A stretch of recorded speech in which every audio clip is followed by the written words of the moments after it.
Imagine real quick that you're 90 years old. You're looking back on your life and all that happened. Are you thinking about the final bonus that you had? Or are you thinking back on the time that you didn't spend with loved ones?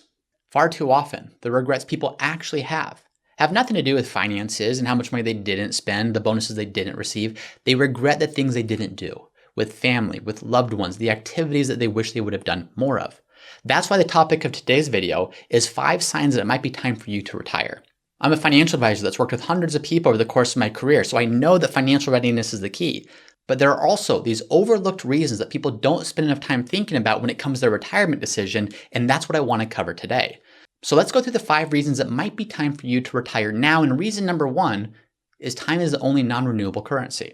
What I mean by that is time is the only thing you can't get back. Theoretically, you can always make more money. It might get increasingly more difficult the older that you get, but you can always make more money. You can never make more time. When we're young, we really prioritize money because we think that time is endless. And so we need to prioritize money, building our money, saving our money, because that creates the freedom to do the things we want to do. But as we start to get older, there comes a point where there's a crossover. Now, of course, none of us know how long we have, but at some point, we need to start realizing that it's that time that's far more important than money. What I see too often is people who think about retirement and all the wonderful things that it can bring. But there's so much in this mindset of I need to work. I can't pass up another bonus. I can't pass up another round of stock vesting. So it's goalpost planning. They keep pushing back and pushing back and pushing back, thinking that at some point, one more bonus, one more portfolio milestone, and they'll feel more confident to retire. That never comes. Unfortunately, what does come is a sense of regret of people who push retirement to 65, then 67, then 70, and they realize that those are years of their life that they're never going to get back. And not just years of their life, but the healthiest years of their life. The years they could have spent traveling, the years they could have spent with family, with grandchildren, doing activities that they loved, and because they viewed money as a thing to get more of. Not from a selfish mindset, not from a greedy mindset, just from the mindset of that's what they've always prioritized. That's what their financial plan's always been about. They have not spent enough time thinking about time. How much time do we really have? And that is a non-renewable currency. So yes, we need balance. We need to have enough money to live, but we can't constantly trade our time for money because at some point, that money is not actually going to fulfill its intended purpose if we don't make the time to use it. The second reason it might be time for you to retire is because you need to invest in your health before it's too late. We need to acknowledge that years and decades of work and stress and burnout takes a toll on our health.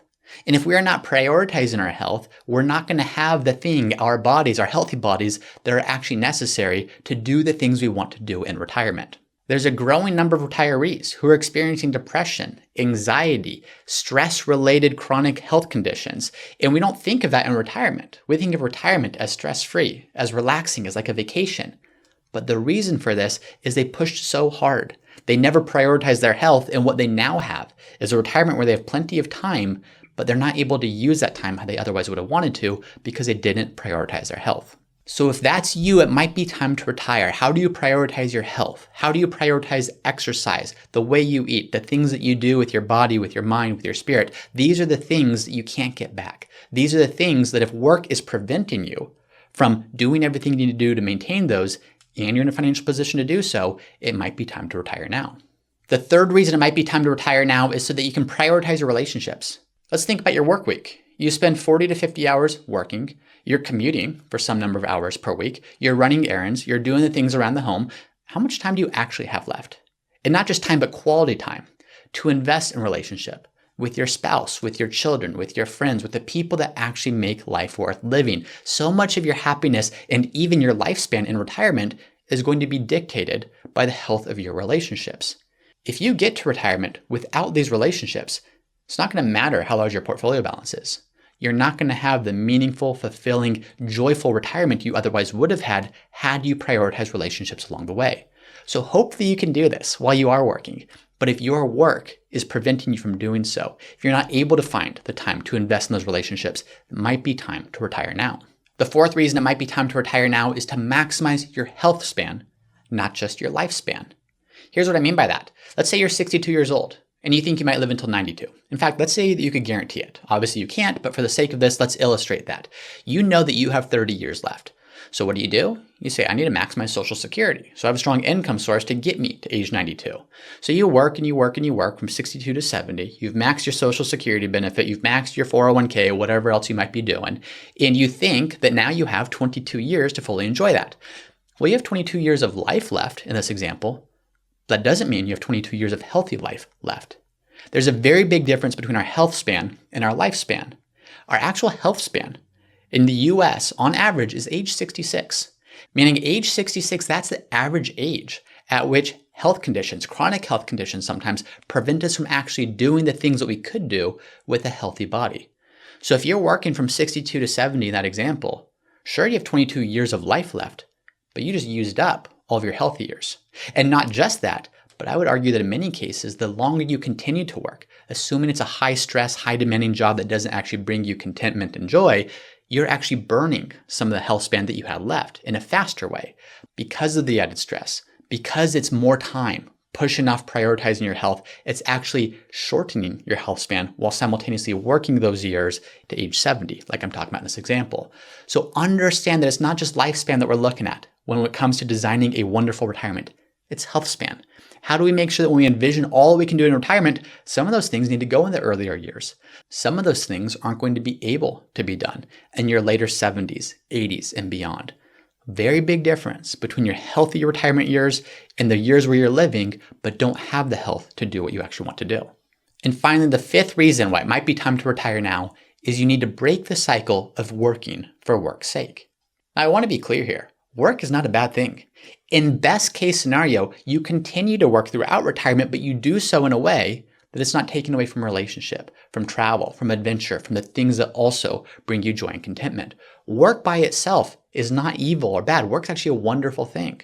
What you want to avoid, though, is when work isn't a good thing in your life, when work's just adding stress, when work's deteriorating your health, when work's preventing you from doing the things that you otherwise would be doing. That's what we're talking about here. So if you are on that hamster wheel, I've talked to so many clients over the years of doing this where financially they were in a wonderful position to retire and they didn't like their jobs. So to me, when I was younger in this profession, it seemed obvious, well, go retire now. But I was always confused why people wouldn't retire. They kept staying on the hamster wheel. They kept saying one more year, one more bonus, one more round of maxing out my 401k. And what I realized is it was a bit of a hamster wheel. Their identity had been so tied into what they did for work, even if they didn't do it, even if they didn't actually like what they were doing for work. And so the fear of retirement, because of this loss of identity, this loss of who I've been for the last 30, 40 plus years, that prevented them from taking the step and actually moving into retirement. So if that's you, where you're both financially in a position that you could retire, but you're continuing to work because there's that fear, so you stay on the work hamster wheel, it might be time to retire now. Now, obviously, all 5 of these things are contingent upon, do you have the financial means, the financial resources to support all of this?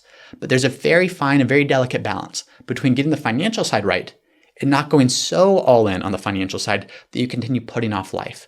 You put off retirement. You put off your health. That's what we want to avoid. How do you make sure that you have a financial strategy that can support what you want life to look like, but you're using those finances to actually support life? You're not continuing to work longer, save more, invest more, and constantly pushing these things off and deferring them for another day. So my call to action is this. Evaluate in a very honest way where you are today. First ask, are you financially ready?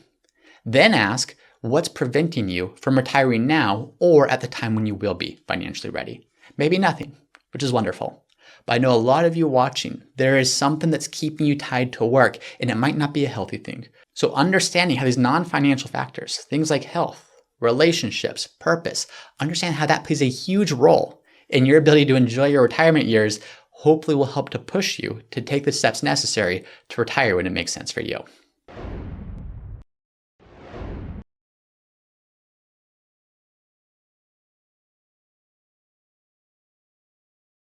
Once again, I'm James Knoll, founder of Root Financial, and if you're interested in seeing how we help our clients at Root Financial get the most out of life with their money, be sure to visit us at www.rootfinancialpartners.com.